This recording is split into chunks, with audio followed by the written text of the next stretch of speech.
This podcast is brought to you by Bernie's Tap and Grill. It's family owned and operated since 1954, located across from Wrigley Field on Clark and Waveland.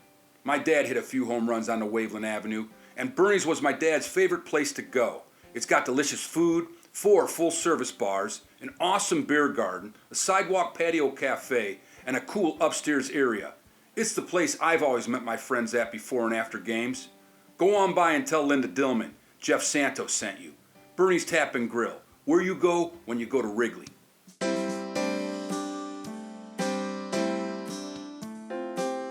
Sit back and relax. It's time for peanuts, popcorn, and Cracker Jacks. And now getting back into your story, with David Mamet, you and David Mamet were the Chicago version of like Scorsese and De Niro. I mean, how did that become what it became? Well, I mean, it's just the luck of the draw. Sometimes I equate it to, I would think that probably back in Shakespeare's time, he was writing plays, and there was this actor that lived on the block, Jimmy, and Will said to him, "Hey Jimmy, I wrote this play. You're an actor. Why don't you come and do my play?" And it's like, "Yeah, sure, Will. That sounds good." And they both had from similar backgrounds, and they kind of they can relate to it that way. I mean, Mamet and I were 18 days apart in age. He grew up on the south side of Chicago. I grew up on the west side of Chicago. It's different upbringing, though. I mean, his father, I think, was a labor lawyer or something like that. Very different in terms of that aspect of their life. He's Jewish, I'm Italian. It's a lot of similarities and a lot of differences. But again, it's the luck of the draw in the sense that I was doing theater. I was a struggling actor in Chicago. He was a struggling playwright in Chicago. And it was just one of those things where, and I remember my first meeting with him. What it was is this was like early 70s. I was with the Organic Theater at this point. I'd already done the play Hair. I'd done the play Godspell in Chicago. And now I gravitated away from doing musicals. And now I was working with this Organic Theater company. And I happened to stop at the Goodman to go visit some of my old teachers. I think it was probably like 1973, something like that. And the Goodman Theater was below ground behind the Art Institute at the time. So I remember distinctly, I'm going down these stairs to go see these teachers, and this guy's coming up the stairs, and he was kind of natty. And to this day, that's David. He's kind of nattily dressed. He's got a scarf. He's got a thing, and I'm dressed like a shit bum, I'm like, and he stops me. He goes, "Excuse me." He goes, "I saw you in this play," and I think I just done the play. I think we were doing the play, The Wonderful Ice Cream Suit, at the time at the Organic, which was a successful play we were doing at the time, a Ray Bradbury play. He goes, "I happen to come and see your play." He says, "I'm a playwright. I grew up in Chicago. I'm just back from, I was in Cabot, Vermont. I was going to school and teaching up at the school there." He goes, "I really, like what you do." And he says, "Someday I'd love to, maybe we'll do a play together, one of my plays." And I'm like, "Yeah, great." And I'm thinking, who's this crazy guy in a tweed jacket? Okay, sure, And next thing I know, and the reason he was at the Goodman is he was trying to peddle some plays to the Goodman. He was trying to get them to produce something of his, And so just one thing led to another. He ultimately, and what's funny is the first thing that I get offered of his, I turn it down, because what it is, he finally reaches the Organic Theater with his plays, and he wants to do this play Sexual Perversity in Chicago, which was a wonderful script. But this was during our summer break with the Organic, where we had a whole season of plays that we would do, but we would depend on grant money and stuff like that. But in the summer, the money ran out, and people would have to go off and get other jobs. And I got cast as the understudy in the play Lenny that was being done at the 11th Street Theater at the time. And it was a good paying job. It was like $250 a week, which was a lot back then. The Organic, we were lucky we make $25 a week because we'd split up the box office. So I told them, I says, I can't do the Organic summer play because I got this job as an understudy. And I'm also in the play, but I also understudied the lead in Lenny. Never went on, but whatever.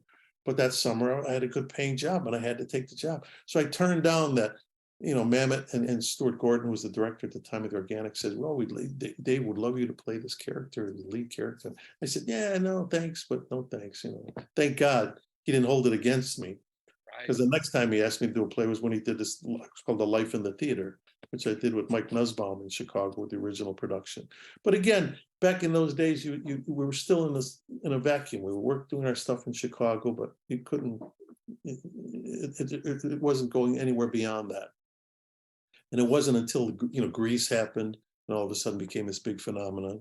And then, as it turned out, Mamet started to get a little juice going. And finally, what happened for him is, and during that time, I liked his writing because I could relate to it. Usually, as you may well know, back then, especially like if you go into the 40s and 50s, the theater writing, a lot of it was done by New York kind of playwrights. And so everything had a New York kind of flair to it. The actors sounded like they were from New York. The places they talked about were New York. But here was a guy who was, he's like a these, thems, and those guy. And he's talking about places I could relate to. And his words, the way he wrote, that's the way I talked, I felt. So it wasn't foreign to me. And I think maybe that's what caused our attraction, him and I. And so I would do these little things for him. As his career started to get more attention in New York, he would have me do little readings for him at the library in Chicago. And like I said, I did Life in the Theater, but I didn't do the New York production because New York, they don't want the Chicago guys. They got their own actors over there. But thank God, finally, now at this point, I'd moved to California. I had done, Bleacher Bums. Had been running all around, done that. But now I'm in California, just doing little bit parts, doing some theater, doing bit parts on TV shows. When Mamet, God bless him, doesn't forget, calls, and by now he had a little juice going because he had done American Buffalo on Broadway, and with Robert Duvall, and it was fairly successful. And so now producers were paying attention to him. So now he had this brand new play called Glengarry Glen Ross. And of course, they wanted the producers wanted to hire all these big stars to be in. And so for this one main role of Ricky Roma, they first reached out to Al Pacino to do it, the play. He turned it down. It was a new play. He was busy doing other things. Then they went to Robert De Niro. He turned it down. He was doing other things. And Mamet, God bless him, told the producers, he says, look, I'm not going to go through every, name guy in the business for these roles. Or I'm not going to go through any famous Italian actor for Roma, not other famous roles for the. He says, let's just do the play with the people that, I feel are right for it, the Chicago guys types. And the producers, thank God, went along with it. And so I get this call from Dave saying, I got this new play. We're going to open it in Chicago. We're going to see how it goes. And if it's successful, we'll go take it to New York. And I had nothing else really going in LA. I was with my wife and I said, hey, Dave, sure. And I remember he sends me this play, Glengarry Glen Ross.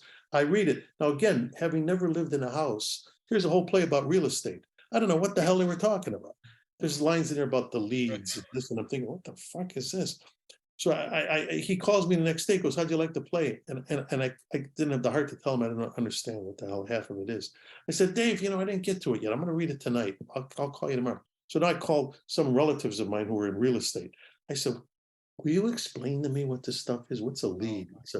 And so then they educated me. So now when I read it, I can at least understand. Okay. And again, then I read it and I thought, well, it seems like a really wonderful part and the play seems good, but what do I know? But hey, it's an offer and it's Mamet. I love Mamet. Let's give it a shot. And jump cut to where, boom, we take it to Chicago.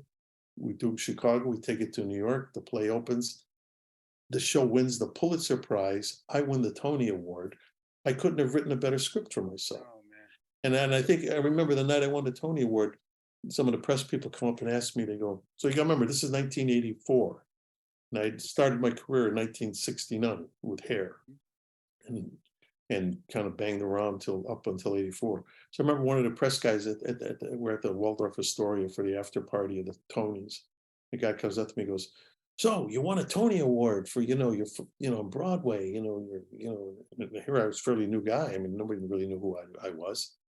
He goes, how do you feel? He goes, what's it like? I said, I'll tell you what it's like. I said, it's like winning the lottery, but I've been buying tickets for 15 years. Right. In a way that's kind of, Wow. but that's what paying dues are. So, I mean, I look back on it, Yeah. all that time I put in, doing this, and everything you do leads to something else. And like I said, things I had done in the past led me to creating that relationship with Mamet. So that's where that came from. And that became the beginning of a beautiful career with him. In a sense, we wound up doing movies together, House of Games, Things Change, other stuff. The other Speed the Plow I did on Broadway with Madonna. And I mean, I just talked to him yesterday. So I mean, we're still tight. We still talk about doing things together. But again, I refer back to that, Bill Shakespeare and his friend Jimmy down the street. I mean, I got lucky. If I'd have been born in any other city, and I'd like to think the two of us, profited from that relationship, and it's just You did. I feel And very who blessed you- that it worked out that way. Gino's east of Chicago, doing deep dish in Chicago since 1966. Now has an LA location. Same great recipes, same great ingredients. That's no joke. Their deep dish tastes exactly the same as it does in Chicago. It's my favorite. I love the deep dish. And Gino's East is where I go when I want a taste from home. Named Best Pizza in LA by LA Times readers, and I certainly agree. Plus, there's a full menu of Italian favorites. Chicago Tavern-style pizza and the Italian beef sandwich. Dine in for great food straight from the oven. Or do carry-out or delivery. For great pizza and great atmosphere, go to 12924 Riverside Drive in Sherman Oaks, near the corner of Riverside and Coldwater Canyon, just off the 101 and the Coldwater Canyon exit. Or order online. Go to ginoseast.com.